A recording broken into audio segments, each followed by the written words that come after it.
Salam, yorulmayın. Sizdə də şu istəyirəm, bizim uşaq yanıbdır. İmkanı var bu tez bura mən qaçam. Bir dənə aldı bu. Ne, sən lazım armaz. Bəşlə də uşaq yanıbdır, əziyyət olur. Belediye boşağı sizce 500 milyon versin. Sizce belediye.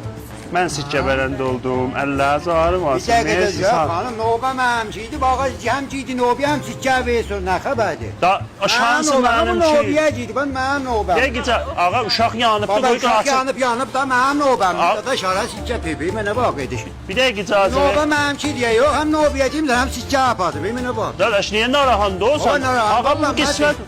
Qismət, Gəl, hələ növbəyəciydim. elə bir pumadı sən qırmalı oldun. Baba, geç bəli, məmçili var. Baba, nə mənə, öllən məni sikkəyə vermərəm sənə. Sikkə mənimdir, bax, qoymayaydım girəydim nobiyə. Mənə bax, qoy. Onu sən işlət, mən gedəm ayrıyedən bir daha pomad alıram. Dadaş, 100 tümən ərzişinə mənə daxil. Növbə məmçili var, dadaş, növbə məmçili. 180 tümən, ayı tümən verirəm bir Sən dəvə. heç vermərəm, baba, Ağa, verməyəcəm. eşqim sən. Baba, vermənə bax. Gəl dost olaq. Yox, mən Öyle. dostlar istəmərəm. Bax ora, bax ora. Olmaz, hala. Dadaş, sağ ol. Dur bir məhvə. Gəl, Bir götür. Baba, ya.